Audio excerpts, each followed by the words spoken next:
Bonjour les enfants, alors aujourd'hui je suis là pour vous lire la suite et la fin du livre Ainsi vivaient les enfants.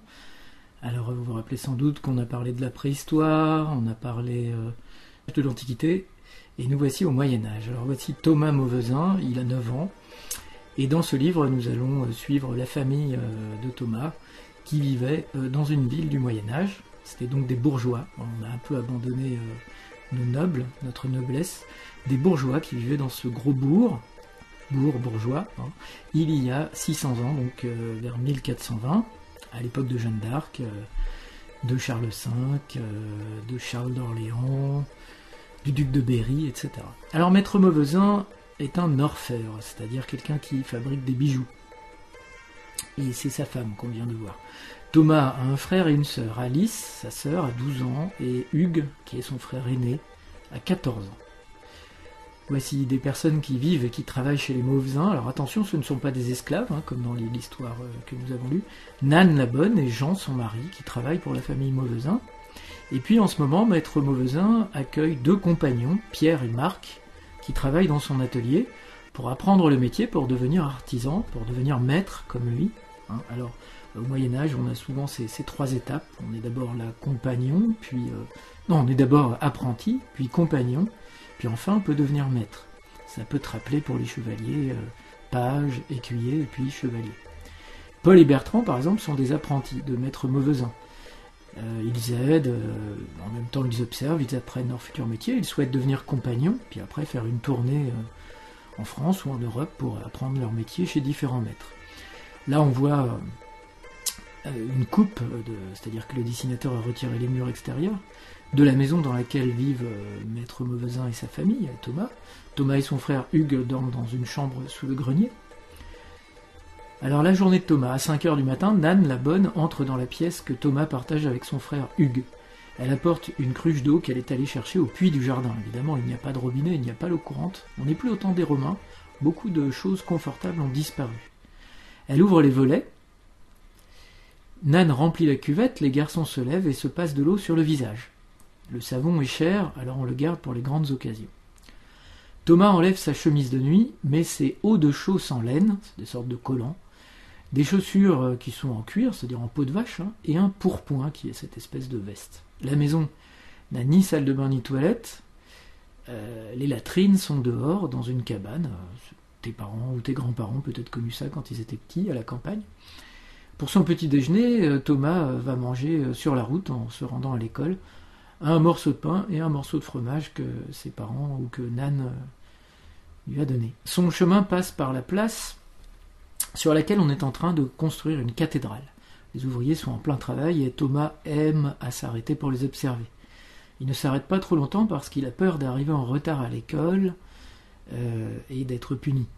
Sur la route, il croise Gilbert, le veilleur de nuit. La nuit, Gilbert parcourt les rues pour s'assurer que tout va bien. Il est rétribué par les bourgeois de la ville. On jette les détritus par la fenêtre, mais sans avoir averti pour que les gens s'écartent. Ces odeurs dans les rues sont très mauvais, et lorsqu'on est riche, on peut rester au milieu de la rue, là où c'est le plus haut, pour ne pas se prendre ça sur la figure, et c'est de là que vient l'expression « tenir le haut du pavé ». La rue est très encombrée parce qu'on n'est pas chez les Romains, on n'est pas à Rome à l'Antiquité, et les marchands ont le droit de circuler même le jour. Tu te rappelles qu'à Rome, c'était seulement la nuit. Thomas arrive à son école, c'est une école de chant, donc c'est dans une église. Son école s'appelle l'école Saint-Pierre parce qu'elle est dans l'église Saint-Pierre. Elle accueille 90 garçons, les filles ne viennent pas. Il y a 3 classes. Le maître d'école est un prêtre. Il est assisté de 2 jeunes gens qui poursuivent leurs études pour devenir prêtres. Alors là aussi on a plusieurs étapes, Là ce sont des clercs. Les livres sont beaucoup trop chers, ils ne sont pas en papier d'ailleurs, donc il n'y a que le maître qui a des livres. Le maître est très sévère. Si un élève ne sait pas sa leçon, s'il arrive en retard, s'il a perdu quelque chose, s'il parle en français alors qu'on lui a dit de parler en latin, il va prendre la fessée. Alors c'est la fessée de Pierre Gripari, mais c'est la...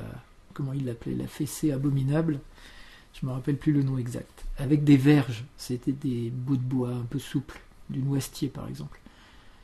Alors Thomas et son oncle sont partis en voyage pour faire des achats et des ventes. Et ils arrivent dans un village, un jour de foire. On vend des produits qui viennent de loin. Donc on se rencontre entre marchands. Et puis le soir, ils arrivent à l'auberge en même temps qu'un groupe de pèlerins. Alors c'est peut-être des gens qui vont à Saint-Jacques-de-Compostelle en Espagne, Santiago, et ils racontent leurs aventures. Il y a une fête au village, on peut voir des baladins, des saltimbanques, des acrobates, des montreurs d'animaux. Alors aujourd'hui c'est jour spécial parce que Maître Mauvezin se rend chez le seigneur, donc chez les nobles. Pourquoi ? Parce que le seigneur souhaite marier son fils Henri à la fille de Maître Mauvezin. C'est un mariage qui va arranger tout le monde parce que Maître Mauvezin a beaucoup d'argent. Le seigneur, lui, n'a peut-être pas beaucoup d'argent, mais il a le pouvoir de la noblesse. Ce qui fait que Maître Mauvezin, il gagnera d'avoir un membre de la famille, sa fille, qui sera devenue noble. Alors Thomas en profite pour visiter le château, ça c'est vraiment super pour lui, avec le fils du seigneur. Il se promène sur le chemin de ronde, il va voir les cachots, les ateliers de l'armurier, les écuries, enfin toutes sortes de choses qui le font rêver. Le jour des fiançailles arrive, Alice et sa mère arrivent au château en litière. Le marquis de Carabas, dans le Chaboté de Charles Perrault, c'est le marquis de char à bras, un char qui se porte avec les bras. Et alors là, Thomas et sa famille ont la chance d'assister à un tournoi. Tu sais que le tournoi, depuis que tu as lu Émilie le Crayon Magique, se passe dans une lice. Et puis le soir, il y a un grand repas, et les nobles sont servis par leurs pages et leurs écuyers. Et dans une galerie au-dessus de la grande salle, des musiciens jouent de la musique. Voilà. Et le maître est toujours aussi sévère, et il aime toujours donner des fessées.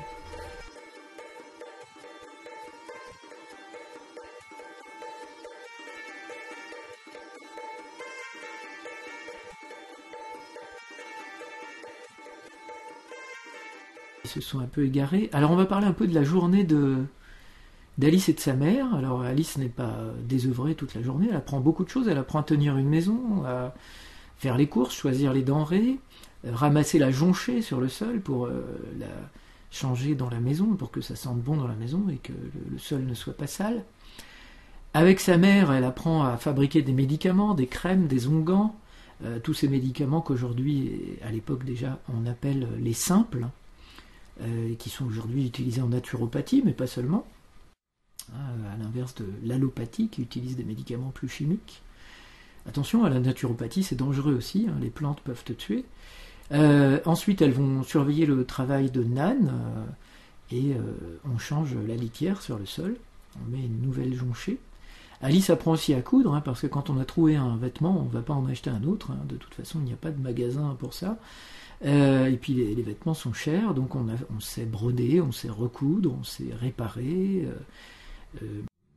Comment on appelle quand on a un trou dans les chaussettes, j'ai oublié. Alors Alice n'a pas école, c'est-à-dire elle ne va pas à l'école, mais elle apprend presque les mêmes choses que son frère, mais c'est sa mère qui lui apprend à lire, à écrire. Comme c'est une fille plutôt riche, une bourgeoise plutôt riche, il est important qu'elle sache faire tout ça. Ensuite, son professeur de musique arrive, il lui enseigne le chant et lui apprend à jouer du psalterion, un instrument à cordes que tu peux voir sur l'illustration. Alors il va avoir des descendants, la guitare, le violon, le luth, qu'on appelle l'oud. Voilà, alors ça c'est les achats. Alice va faire les achats avec sa mère. Attention, il y a des mendiants, mais il y a aussi des voleurs. On peut voir à droite de l'image un voleur qui est en train de se servir dans la bourse d'un bourgeois. On revoit les volets qu'on rabat dans la rue. On achète des légumes, alors les fameuses racines du Moyen-Âge, mais les racines c'est quoi ? Ce sont des carottes, ce sont tous les légumes que l'on connaît, c'est-à-dire pas ceux qui viennent d'Amérique, pas la pomme de terre. Christophe Colomb n'est pas encore allé en Amérique puisqu'on est au Moyen-Âge. Ça va pas tarder, mais ce qu'il y avait à droite, c'était un boucher malhonnête qui a été condamné au pilori. Peut-être par le seigneur, peut-être par les bourgeois. Thomas rentre de l'école et il va voir les archers qui s'entraînent à tirer à l'arc. En arrivant à la maison, il aperçoit Paul et Bertrand qui jouent dans la rue. Alors, est-ce que c'est du foot, est-ce que c'est du rugby? Peut-être l'un, peut-être l'autre. Mais à l'époque, ces sports existaient mais ne portaient pas ces noms-là. Le jeu est brutal et se termine souvent par une bagarre. Alors, c'est surtout dans ce livre que les apprentis finissent toujours par se bagarrer. Maître Mauvezin est dans sa boutique et il a un gros client, un évêque, qui est venu lui acheter des beaux objets pendant que les compagnons, eux, travaillent le métal. Tous les hommes de la ville qui exercent un métier comme Maître Mauvezin font partie d'une guilde. Il existe autant de guildes que de métiers. Maître Mauvezin a été choisi pour diriger celle des orfèvres. ils établissent un règlement qu'ils vont voter et que tout le monde devra respecter, sinon le pilori. Alors tu sais que Étienne Marcel, par exemple, dirigeait l'une de ces guildes.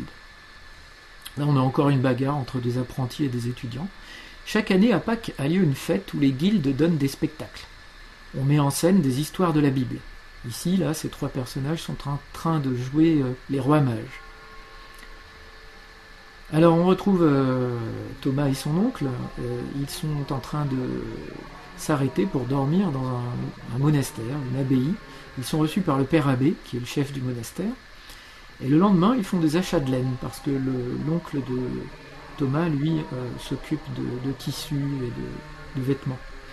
On charge la cargaison sur des chevaux de bas, et pendant ce temps, Thomas va visiter les installations du monastère, il va dans la chapelle, et il va voir les moines qui prient 5 fois par jour. Enfin, par jour, ça veut dire même la nuit. C'est de là que viennent les mots que tu connais, minuit, les matines, conduit, etc. Là, ce sont des moines copistes qui sont en train de recopier des livres à la main, puisque l'imprimerie va bientôt être inventée, mais elle n'a pas encore été inventée. Et puis alors, ces moines sont sans doute des moines hospitaliers, c'est-à-dire qu'ils ont fait le vœu de soigner tous les malades et de s'occuper des gens qui sont blessés ou malades, de les aider à guérir, et donc ils tiennent un hôpital. Voilà, c'était le livre Ainsi vivaient les enfants, et c'était la partie Moyen-Âge. Tu pourras sans doute en lire plus quand tu seras à l'école. Je pourrais te prêter le livre. J'espère que ça t'a plu.